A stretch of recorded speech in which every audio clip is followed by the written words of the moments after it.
888-723-2323. LA 21-12671. Offices in Baton Rouge. WNXX, Jackson, KNXX, Donaldsonville, and WDGL HD2 Baton Rouge. This hour brought to you by Spencer Callahan Injury Lawyers, LA 21-12681. Offices in Baton Rouge. Hanny time. Hanny time. A daily look at sports from our resident historian. Your sports break during your lunch break. Live from the Mercedes-Benz of Baton Rouge studios. Here's Charles Hannegriff. Hey, good afternoon. Welcome to Hanny Time 104.5 ESPN Baton Rouge. Charles Hannegriff, Mario Jerez, Taylor Sharp with you. Hope you had a good weekend. You watch a lot of football? You guys, I mean, come on, this divisional weekend. Fair amount. This is where we eat, right?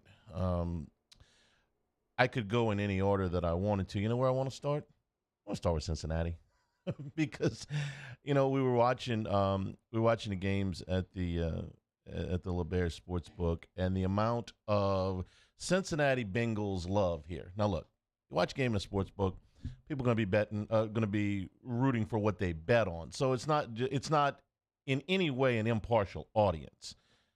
But apparently a lot of people like Joe Burrow. I've said this before, but I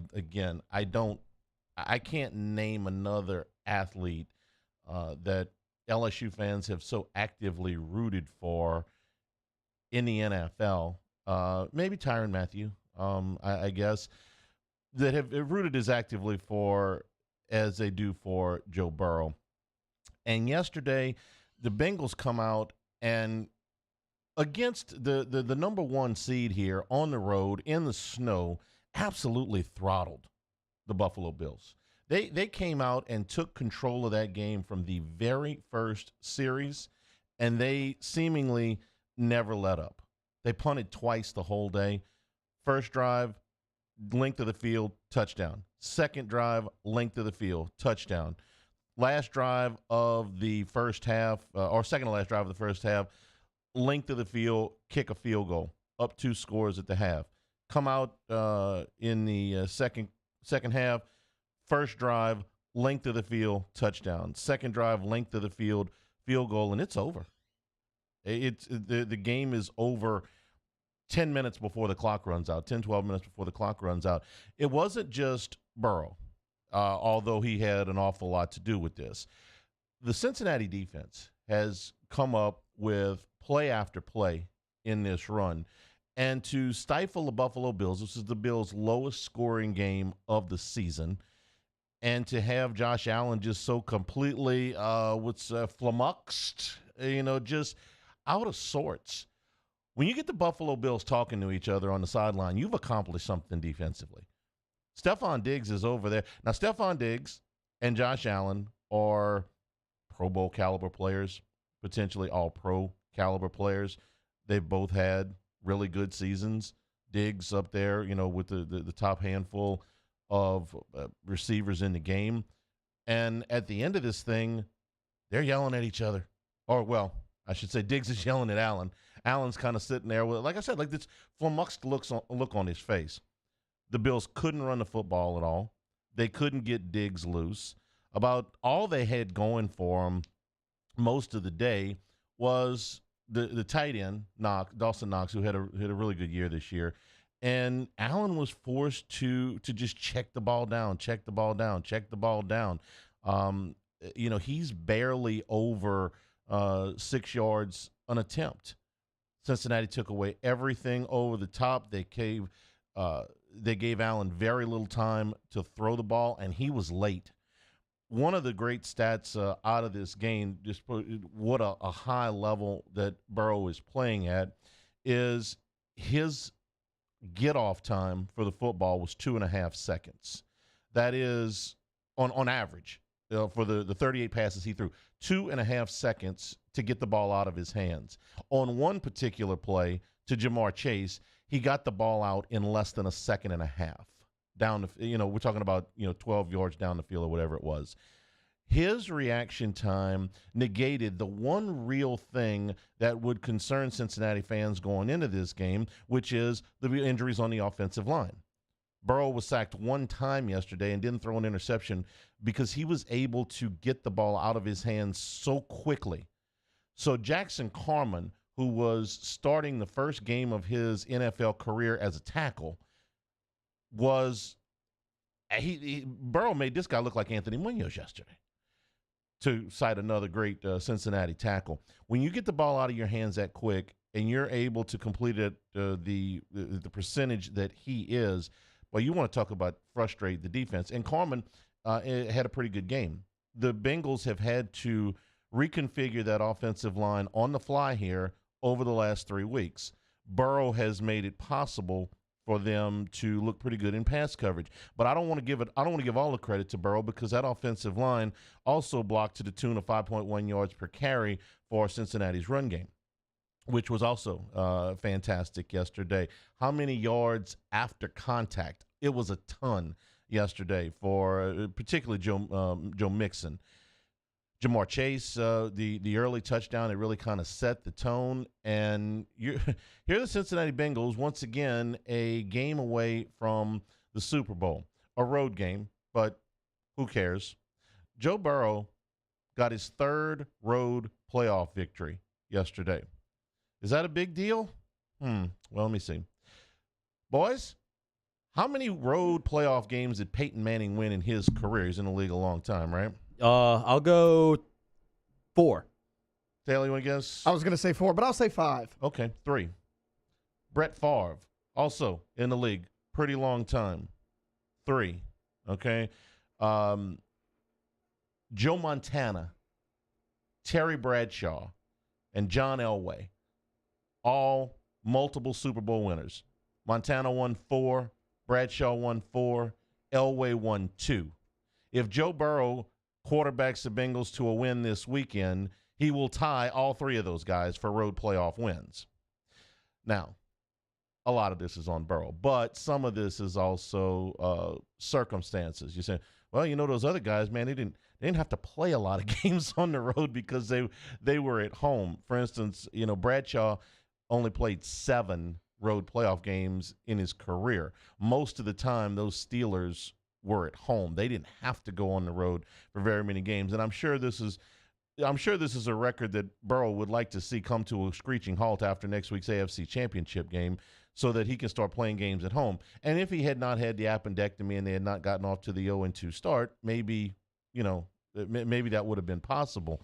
But for them to go in there and do that in Buffalo, like I said, sometimes it's a screwy stat. You know who else has 4 road playoff wins? Mark Sanchez. So it's not a completely perfect stat, okay? You don't put Mark Sanchez, Joe Montana, Terry Bradshaw, and John Elway in very many sentences together, but he had 4 road playoff wins. By the way, Brady's tops with 11, and Roger Staubach is tied for second with 8. Joe Flacco also has 8 road playoff wins. So like I said, it's not a perfect stat by any stretch of the imagination, but Bengals looked awfully good. They have a lot of, the national analysts were saying, hey, look, we think Cincinnati's a better team. We got a 10-minute sneak preview of this thing about 3 weeks ago, and who looked like the better team that night? Cincinnati did the same thing that night that they did yesterday. They took the opening kickoff, and they went right down the field, took the lead, and took control of the game. Now, we don't know how that other game would have turned out, but I like Cincinnati's chances. From what I saw in the first 10 minutes, I think Cincinnati was going to win that game last night, and yesterday's game was not in question. I mean, it really wasn't. The Bengals control that thing from the very beginning, and Burrow's legend continues to grow, whether it be the Seinfeld pants after the game, or telling the NFL to give refunds to all those people that bought tickets to Atlanta. By the way, this got a little bit of play over the weekend, and we'll get to it when I got a little bit more time, because this all-time lousy idea that's probably going to happen, because NFL owners are 32 of the greediest people you've ever seen in your life, conference championship games at neutral sites.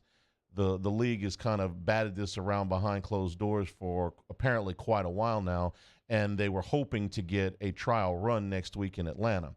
the idea is that they want to be able to sell more of the sponsorships, more of the things at the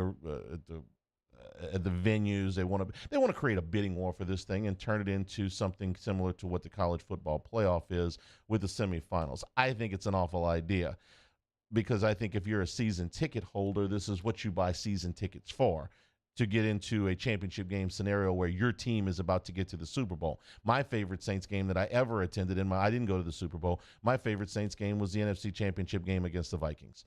If the stadium goes completely dead silent and you hear the foot, you hear the ball hit, Hartley, thunk.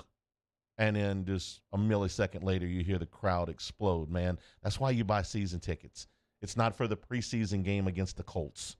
So if they take that out of the game, shame on them. The Bengals will be playing the Chiefs, who beat Jacksonville 27-20. But the story out of this one, of course, is Patrick Mahomes' ankle. The dreaded high ankle sprain, and Mahomes went out of the game. Chad Hanny, who's been in the league forever, came in, it actually directed a very nice drive. It was a 93-yard drive, 95-yard drive, something like that. So Hanny did fine in his one drive, but Mahomes' ankle is going to be the source of, the story all week. And is he able to go? I think he'll be able to go, but will he be Patrick Mahomes? There were times in the second half of that game when he came back where you could see him fling the ball, and it's almost like it's all arm. Like he can't plant. Now, he's got enough arm to be able to get away with this more than a lot of quarterbacks could, but he wasn't the Patrick Mahomes that makes these unbelievably creative, create something out of nothing plays. He pretty much just sat back there and found Kelsey.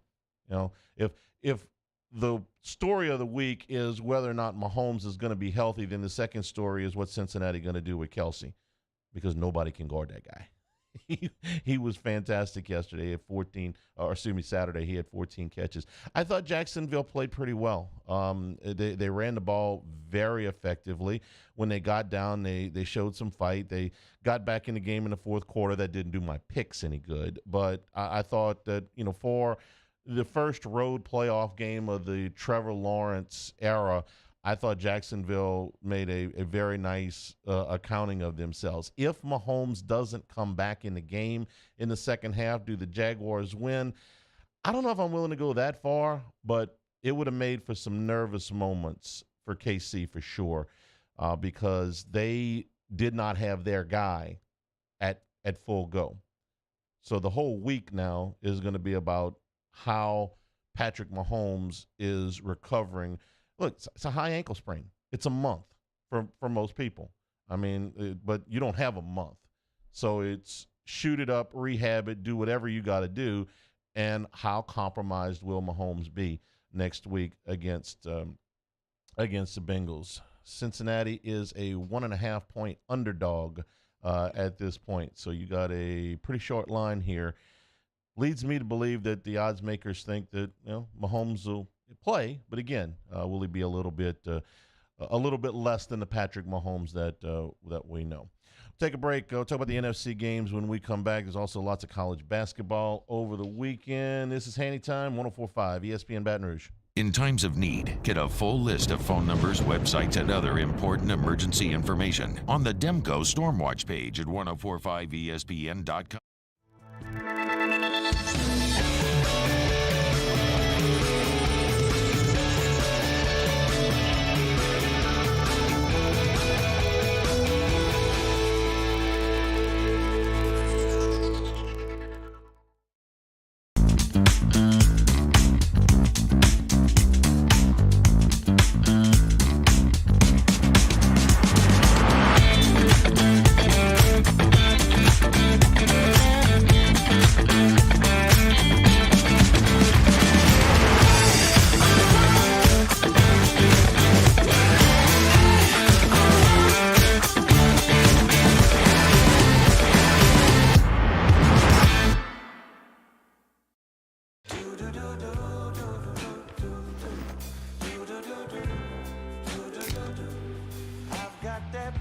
sky. I've got that sunshine. Louisiana.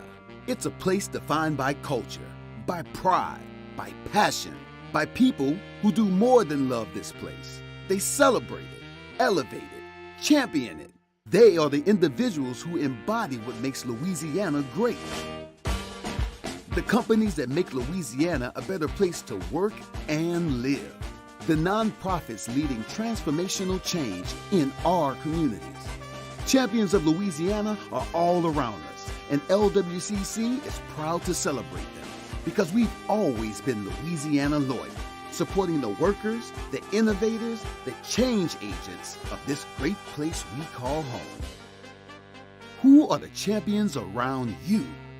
Together, we can share their stories. Together, we can help our home state thrive. Together, we are Louisiana loyal. Always.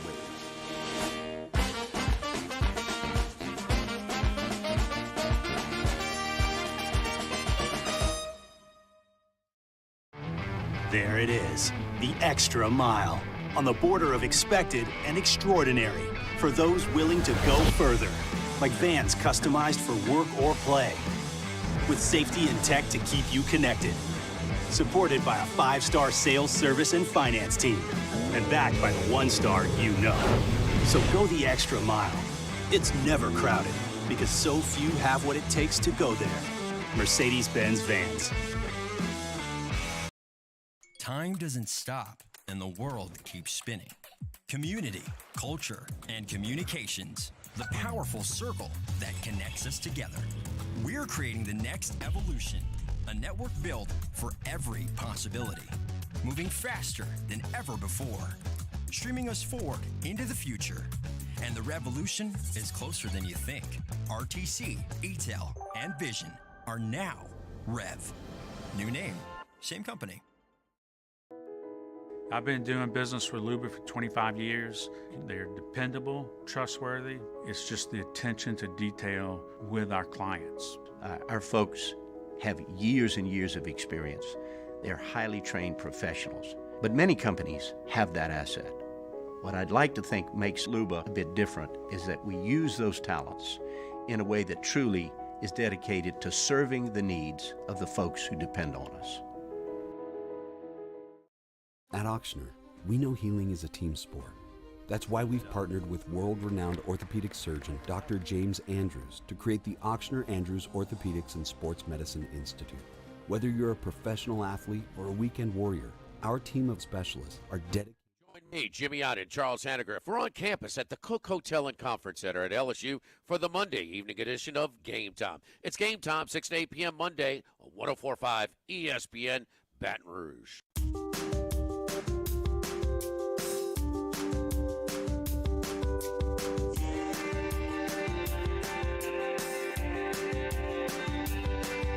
This is Hanny Time with Charles Hannegriff on 104.5 ESPN Baton Rouge.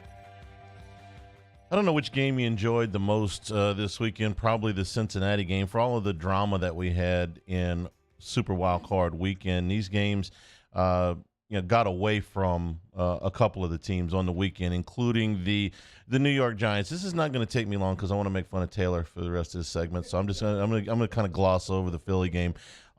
Somebody named Kenneth Gainwell, who had gained a total of 240 yards all season, rushed for 112.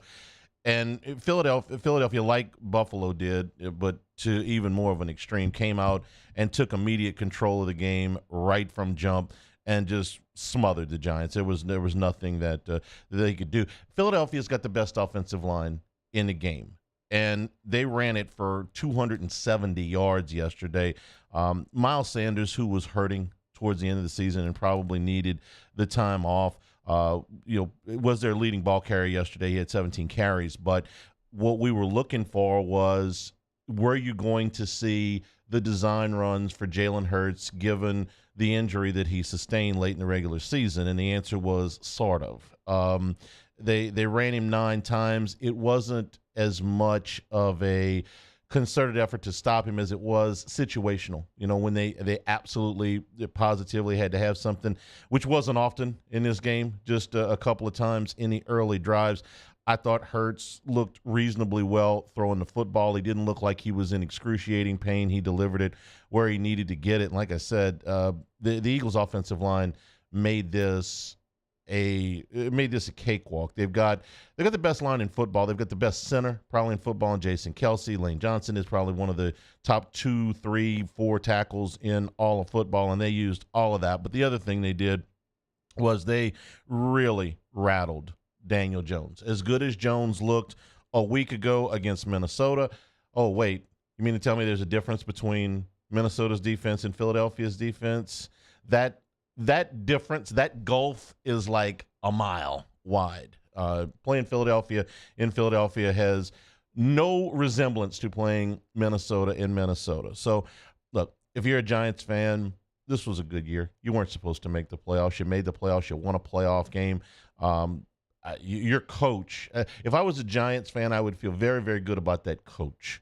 I don't know how I would feel. Daniel Jones, they're going to come to some kind of deal with him. Would I be willing to put the type of money into him that Denver put into Russell Wilson or Arizona put into Kyler Murray? And I bring those two guys up because those were the two big free agent signings, or one of them in a trade that the quarterbacks came out last year. Next year, Herbert and Burrow will both be due their deals. So you got to get. I'm not sinking that kind of money into him, but I do think that they'll bring him back. But they had no chance against Philadelphia. Now, so like I said, I wanted to gloss over that. Taylor, what do you have to say for yourself? The Cowboys lose 19-12. I'm not totally surprised. I thought last week was an outlier game for Dak. You thought they were going to lose last week to Tampa. No, yeah, I thought they were going to lose last week. I mean, I thought last week's performance was an outlier for Dak. He's been really bad all season long. I'm not surprised. The defense did what they had to do, and Dak could not get it done time and time again. He had multiple chances. Dallas's biggest problem, in my opinion, at the end of the season wasn't necessarily Dak Prescott as much as it was that they couldn't run the football the way they did early in the season. The last 5 games leading into this one, Dallas did not average 4 yards a carry in any of those games. Now, yesterday they lost Tony Pollard, who's been their best back for most of the season, and it was a gruesome injury with that broken leg. But I thought Dallas's main problem wasn't necessarily that. Look, the 2 interceptions were awful, but he played well last week. There were times where he made really, really key mistakes, but the situations that they're put in because they can't run the football, I think, have contributed to that a little bit. It always seems to be with the Cowboys, or are you good enough to be better than a handful of teams in your division or in your conference to get you to the playoffs? Yes. Are you good enough to win a Super Bowl with this group? Is Mike McCarthy a Super Bowl coach? Well, he was in his former lifetime. Can you win a Super Bowl with Dak Prescott at quarterback? You're shaking your head no. I don't know if that's true. And I saw Trent Dilfer win a Super Bowl. I saw Jeff Hostetler win a Super Bowl. I saw Joe Flacco win a Super Bowl. I think in the right circumstances maybe you could, but the right circumstances include being able to run the football, and they simply couldn't do that. Pollard's injury was gruesome. Ezekiel Elliott is nearing the end of what has been a fine career. He is not the back that he once was. They've got a million miles on the odometer for Zeke. If you're San Francisco, Brock Purdy looked somewhat ordinary in this game. The stat sheet will tell you that he didn't turn the ball over, which is the biggest thing that he's got going for him. And he made, I thought, some key throws when he had to. But this is the most, mortal that he's looked. There just weren't a ton of big chunk plays. But he completed them when he needed to. And they did a very good job of, keeping the chains moving on third down. They were 50% on third down yesterday. So that worked out pretty good for him. And it's still the best defense in football. If the Cowboys had just gone in and not been able to run the football against San Francisco, I'd have said, well, okay, it's San Francisco. but they haven't been able to run the ball against anybody in the last month. So, if you're shaking your head on Prescott, I'll ask you the same question that I'm asking the Raiders, who just basically, ran Derek Carr out of town, or the Saints, who signed Jameis Winston and then, pretty much left him on the bench for 14 games this season, or any other team that says our quarterback's not good enough. What are your alternatives? Where are you going to go and find this franchise quarterback that's better than him? Not to say nothing of the fact that they got a ton of money tied up in this guy. So they're married for better or for worse. I think that Dak Prescott in a better situation could get you deep into the playoffs. But with Dallas, it's always some kind of off the field drama. Most teams have the coaches go for a press conference after the game. Dallas does it with the owner. Okay, I mean McCarthy still does his thing, but how many other owners? Do you even know who owns the Philadelphia Eagles? Do you know who owns the Cincinnati Bengals? I mean, I do, because that's what I keep up with the owners because I think it's a huge part of the game. But most people don't know. You know who the owner of the Cowboys is? Yes, the guy behind the microphones over there. Are you helping? I don't know. Philadelphia is a 2.5-point favorite over the 49ers. That is the early game on Sunday.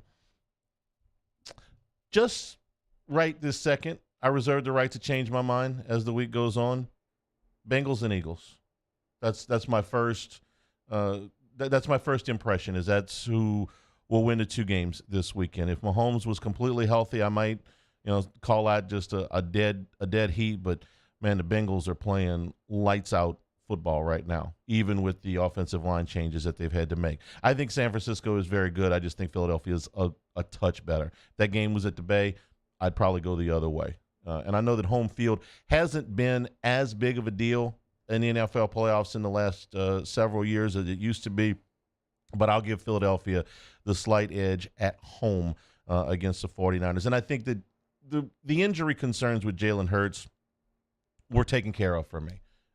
He may not be as good as he was in October or in the early parts of November when he was playing at MVP level, but he is still operating at plenty high enough a level for Philadelphia to win.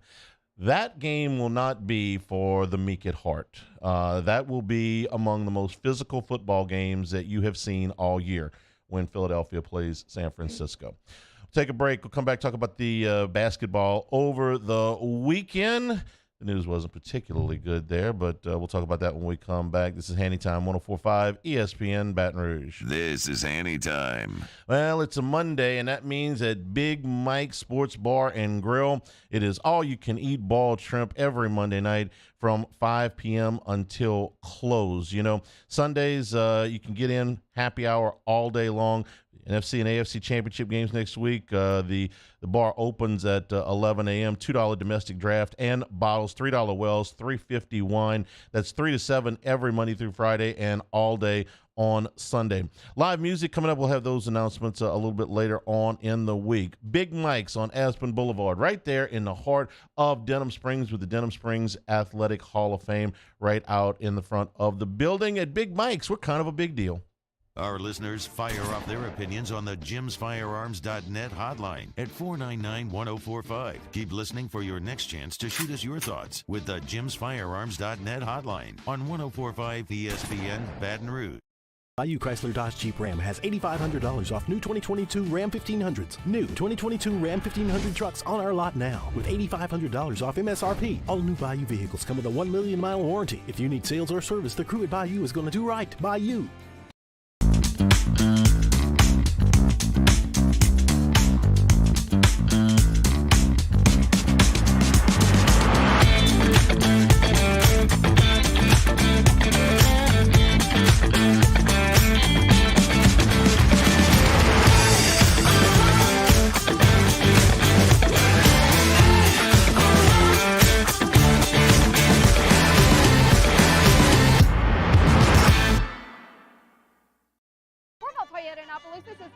LSU ring in the new year with no markups and you'll never pay over MSRP. And we have new inventory arriving daily. So Happy New Year from our Corvell Toyota family to yours. Louisiana. It's a place defined by culture, by pride, by passion, by people who do more than love this place. They celebrate it, elevate it, champion it. They are the individuals who embody what makes Louisiana great. The companies that make Louisiana a better place to work and live. The nonprofits leading transformational change in our communities. Champions of Louisiana are all around us, and LWCC is proud to celebrate them because we've always been Louisiana loyal, supporting the workers, the innovators, the change agents of this great place we call home. Who are the champions around you? Together, we can share their stories. Together, we can help our home state thrive.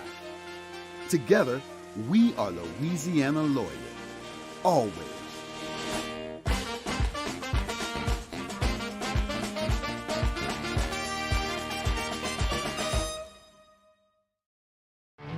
There it is, the extra mile, on the border of expected and extraordinary, for those willing to go further, like vans customized for work or play, with safety and tech to keep you connected, supported by a 5-star sales, service, and finance team, and backed by the 1-star you know. So go the extra mile. It's never crowded, because so few have what it takes to go there. Mercedes-Benz Vans. Time doesn't stop, and the world keeps spinning. Community, culture, and communications, the powerful circle that connects us together. We're creating the next evolution, a network built for every possibility, moving faster than ever before, streaming us forward into the future. And the revolution is closer than you think. RTC, ETEL, and Vision are now Rev. New name, same company. I've been doing business with Luba for 25 years. They're dependable, trustworthy. It's just the attention to detail with our clients. Our folks have years and years of experience. They're highly trained professionals. But many companies have that asset. What I'd like to think makes Luba a bit different is that we use those talents in a way that truly is dedicated to serving the needs of the folks who depend on us. At Auctioner, we know healing is a team sport. That's why we've partnered with world-renowned orthopedic surgeon Dr. James Andrews to create the Auctioner Andrews Orthopedics and Sports Medicine Institute. Whether you're a professional athlete or a weekend warrior, our team of specialists are dedicated to getting you back in the It's Hunt. Hope your weekend is great. We're back Monday 1 to 3, recapping the NFL divisional round, LSU and Tennessee, and some thoughts from the LSU baseball first pitch banquet. Hunt Palmer Show, 1 to 3 weekdays, 104.5 ESPN, Baton Rouge.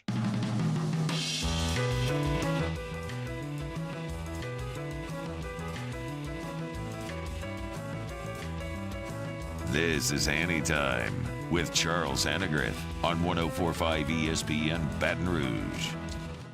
Remember, you can always get the show on demand, 1045ESPN.com. LSU basketball, another tough go of it. This was not in any way unexpected. Tennessee is one of the best, top 10 team for sure in the country. I think that they've got a real good chance to go deep in March. And they may not be quite as good as Alabama. We'll find out soon enough. But they're light years ahead as a program right now. What LSU is forced to, to start over with again. And Matt McMahon talked about it after the game about what Rick Barnes has done with that program, and it took him some time to get them back on the right footing. Not too hard to see where LSU lost this game. They turned the ball over 19 times. They shot it better than they had in the previous game. They couldn't shoot very much worse. So they shoot 48%, and Tennessee shoots 45%, but Tennessee takes 21 more shots because LSU turned the ball over 19 times, and Tennessee only turned it over 8. This is your, second full game since your point guard has now left the program. And Hill, though, I mean, it wasn't like he was Maurice Cheeks or anything like that, but he only turned the ball over about once or twice a game. Most games, he was averaging 1.6 turnovers per game. And in this game, LSU's, the defensive pressure that Tennessee had, LSU wilted under the strain of that. This was McMahon after the loss to Tennessee. To have an opportunity in a game like this, have to find some way to eliminate a lot of mistakes. It's really, you don't see numbers like that often where you turn it over and it leads to so many points. And when you're playing a top 5 team, they make you pay for every mistake, every single mistake, and that's what they did today, both points off turnovers, you miss a switch, you miss a coverage on a flare screen, they make you pay every time. So credit to them. They got a terrific team. Now he knows what's wrong. This was, again, pretty easy to see coming, and LSU's got more difficulty in the upcoming schedule here in the next 5 games before this thing finally eases up. But again, the turnovers, as McMahon points out here, the story of the day. It doesn't give you any kind of chance to win, to be in the game. And they're really good at it. I think they lead the country in steals. They're the number 1 defense in the country for a reason. But we've got to find a way to eliminate some of the simple ones, the simple passes that need to be completed, because now you're playing in disadvantage in the open floor. And as I said in the opener, they make you pay every single time. No question. And again, for LSU, this was going to always be a season of transition. We got a little bit of a peak of hope. I know I've said this before too, but when it changes, I'll let you know. The win against Arkansas to open the conference season provided some hope.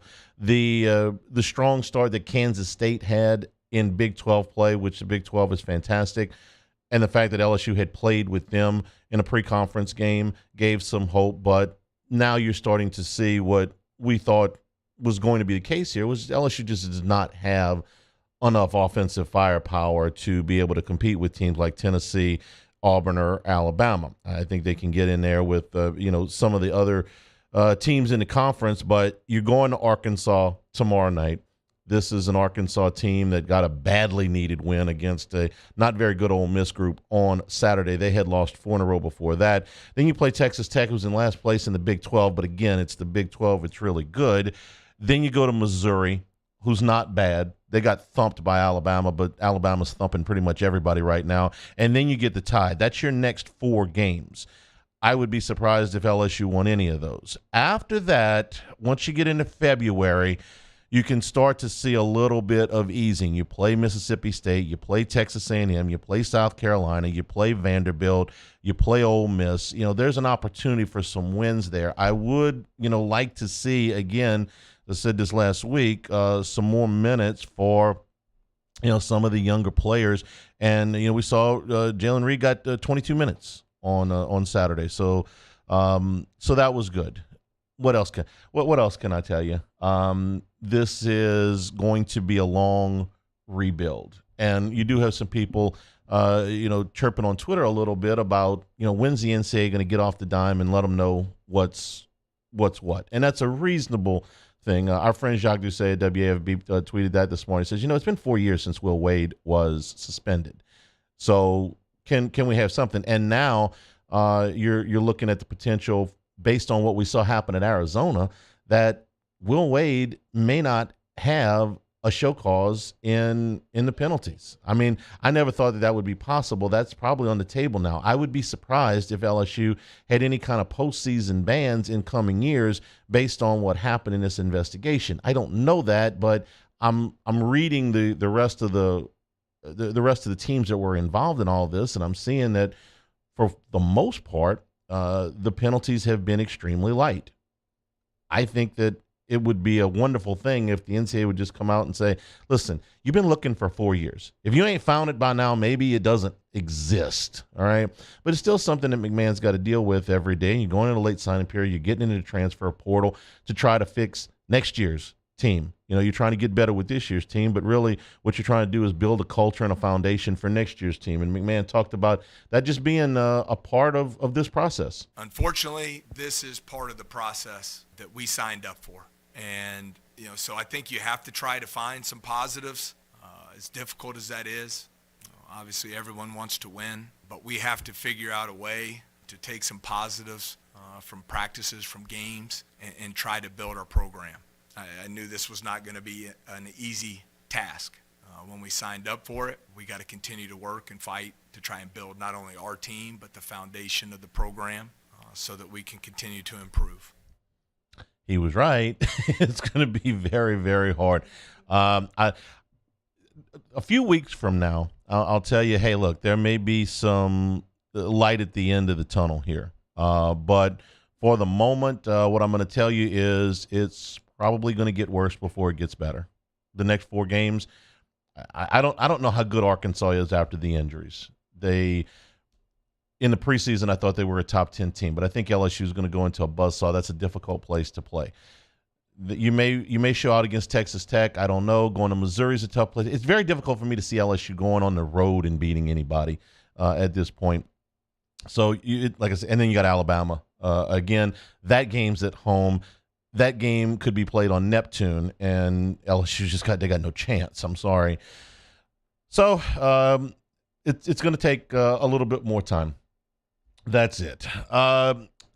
Pels yesterday lose their 4th straight, and this is now 8 out of 11 that they have lost.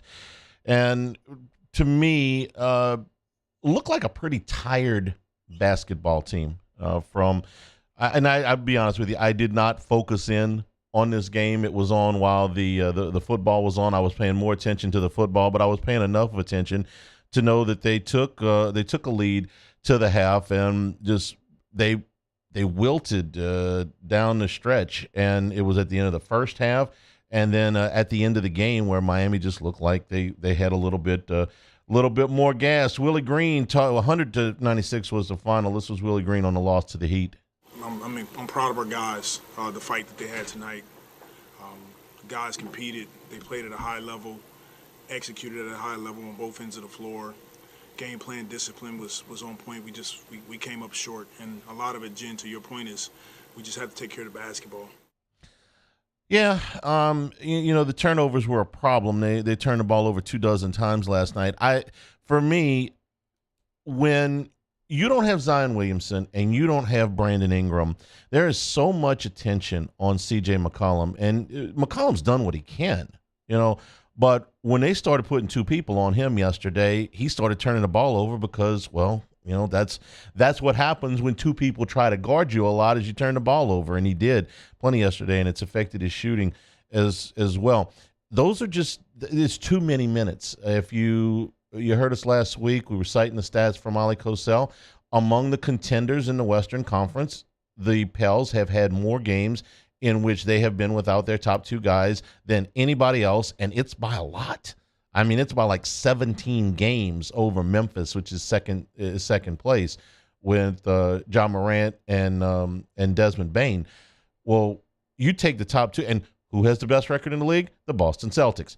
Who's had their 2 guys miss the fewest amount of games out of all of these? Brown and Tatum have missed like 8 games total the whole year. Williamson and Ingram, I think yesterday, got the total up to 48, I believe.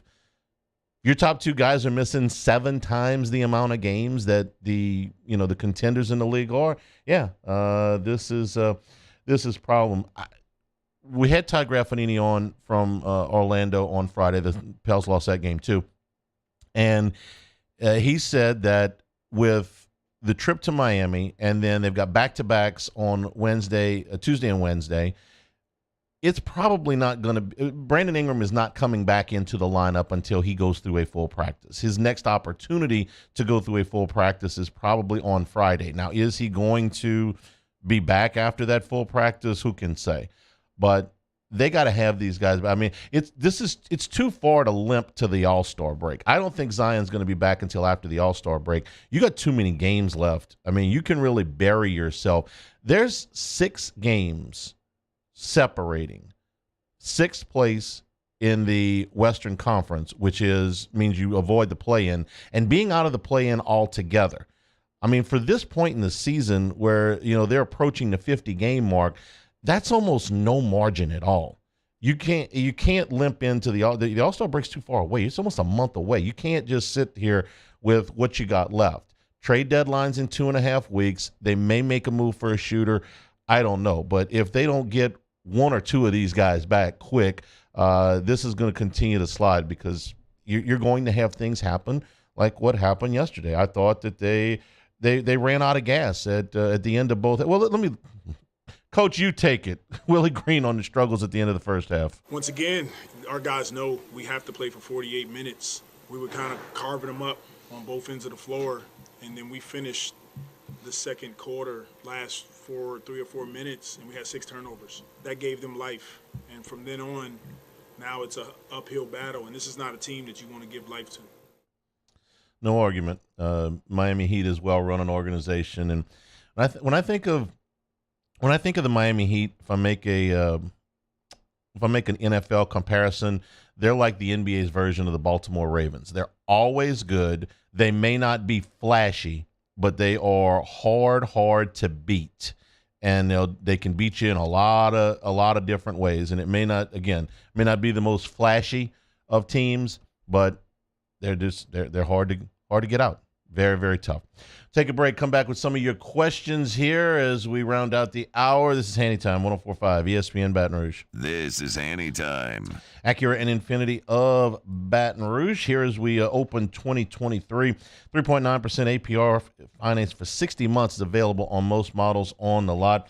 MDX and TLX have got loyalty cash coming back your way at $1,000, and on all 2023 models, a 2-year, 24,000-mile complimentary scheduled maintenance. If you're looking for a pre-owned vehicle, large selection on the pre-owned lot right now. 7 years, 100,000-mile powertrain coverage. You get your roadside assistance if you've got older drivers in your family, you got younger drivers in your family, those that would not be able to maybe even change a tire. They'll be able to access this roadside assistance. You get your first scheduled maintenance is free and a complimentary vehicle while your car is being serviced. You throw in the transparency in pricing and the family atmosphere. It's why we've returned time and time again to buy our vehicles at Acura and Infinity of Baton Rouge. In times of need, get a full list of phone numbers, websites, and other important emergency information on the Demco Stormwatch page at 1045ESPN.com.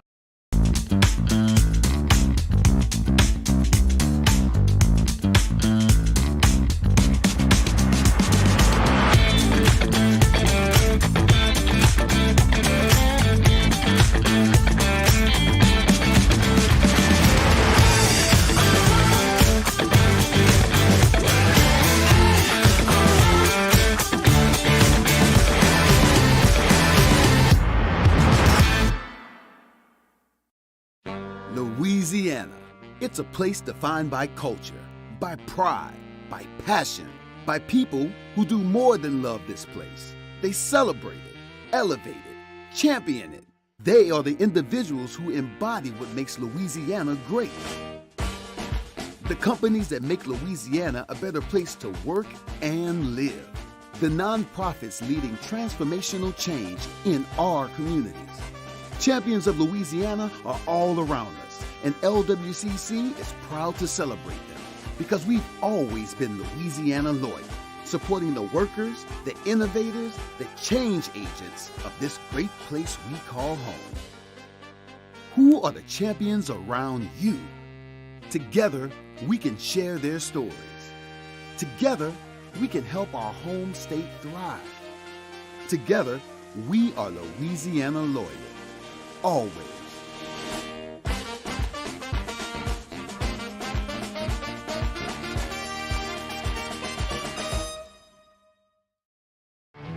There it is, the extra mile, on the border of expected and extraordinary, for those willing to go further, like vans customized for work or play, with safety and tech to keep you connected, supported by a 5-star sales, service, and finance team, and backed by the 1-star you know.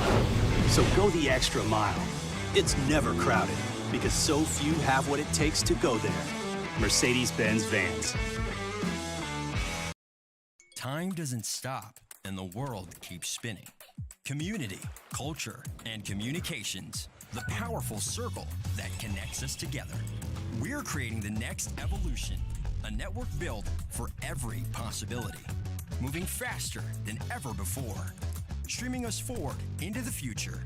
And the revolution is closer than you think. RTC, ETEL, and Vision are now Rev. New name, same company. I've been doing business with Luba for 25 years. They're dependable, trustworthy. It's just the attention to detail with our clients. Our folks have years and years of experience. They're highly trained professionals. But many companies have that asset. What I'd like to think... Matt Moscona inviting you to join us for Monday's AFR, presented by Relief Windows. We'll recap the divisional round of the playoffs, LSU, Tennessee in hoops, and the latest on Sean Payton's future. Join us Monday, 3 to 6, 104.5 ESPN Baton Rouge.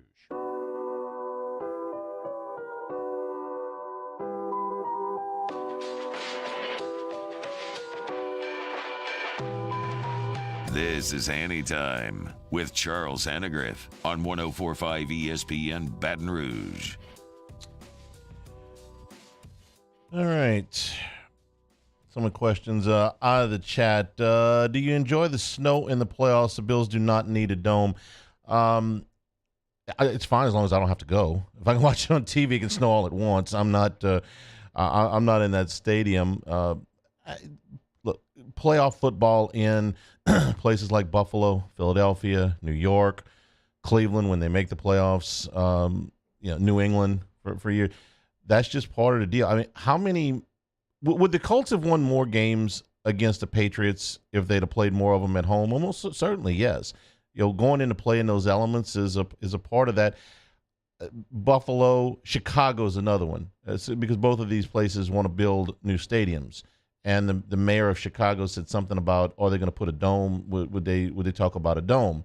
When you think about the Chicago Bears, you don't really think about a dome. But I would tell you that back in the 70s, before they built the Metrodome, you didn't think of the Vikings that way either, and you eventually came around on it. The Vikings played those games back in old Metropolitan Stadium.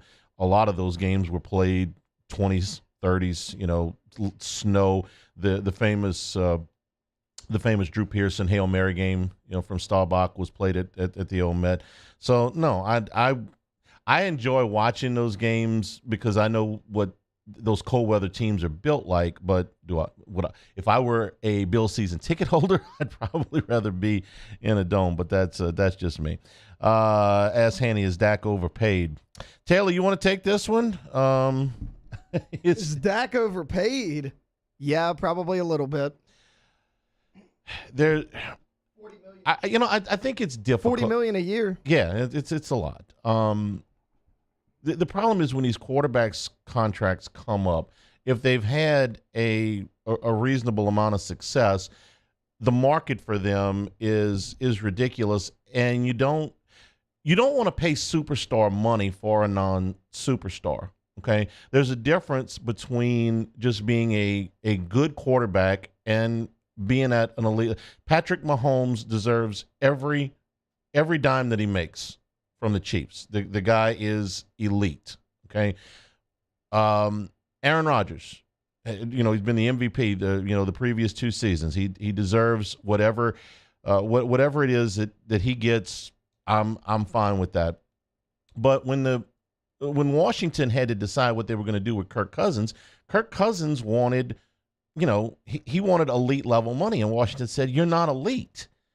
So they didn't pay. They franchised him twice, but they were not going to put long-term money into Kirk Cousins, and Minnesota was going to. So what's happened there? Minnesota, good team, but not a great team. Washington still hasn't found a quarterback. I mean, the never-ending search for one. The Raiders were in a similar situation this year. Do you want to re-sign Derek Carr? Is Derek Carr good? Yes. Is he a top half of the NFL quarterback? Yes, I think he is. Is he a top quarter of the NFL quarterback? No. But he's going to probably want to be paid in that area. Kyler Murray. Is Kyler Murray a top half of the NFL quarterback? Yes. Is he a top quarter of the NFL quarterback? No. But he wanted to be paid like it. Russell Wilson was a top quarter of the NFL quarterback. He isn't now. He may be again. These are the questions. Baltimore is wrestling on what to do with Lamar Jackson. It's not that Lamar Jackson is not a upper echelon quarterback when he's healthy. Their deal is we sink long-term money into you. You've missed 30% of the season the last 2 years. And the way you play leads itself to a lot of physical abuse. You get hit a lot. So we don't want to, tie up all this money. They're going to have to figure out what to do about that. Ask Hanny, is it easy for you to somewhat root for Jalen Hurts? I don't have a strong opinion about Jalen Hurts one way or the other. As far as liking him, I don't automatically hate all the ex-Alabama guys. That's not my deal. There's some of them that I don't care for. I'll tell you, if the Saints had moved on from Dennis Allen, one of the guys that I would want to talk to would be DeMeco Ryans, the defensive coordinator out at San Francisco, who was a fantastic player. If I have to have a favorite Alabama player, then it would probably be him. I thought that, and he was a great player in the NFL, mostly for the Texans. Ask Hanny, how exciting are you to see this LSU baseball squad? Okay, so a lot. I did not go to first pitch last night. Those that asked about the banquet, I didn't go last night. We were watching football, but everything that I have heard is phenomenal. The amount of talent that they'll have on this team, number one ranking in a lot of different, circles. This may be as good of a hitting team as they have had in many, many years. And look, I'm excited to see, guys like Skeens and Hurd on the mound. Those guys will probably be in your weekend rotation. This Friday, I will be out, but the LSU baseball, they don't really call it media days, but it is the opening press conference for Jay Johnson. That will air in this time slot on Friday. So you'll be able to hear from the coach, but there's a lot of optimism over there, a lot of optimism. By the way, we're bringing back, Dan Canaveri and I bringing back the Baseball at the Box podcast. We're going to start that the week of the opener. All right, thanks to everybody for participating. For Taylor Sharp and Mario Jerez, I'm Charles Hanniger saying thank you and good afternoon. Stay tuned for Hunt Palmer on 104.5 ESPN Baton Rouge.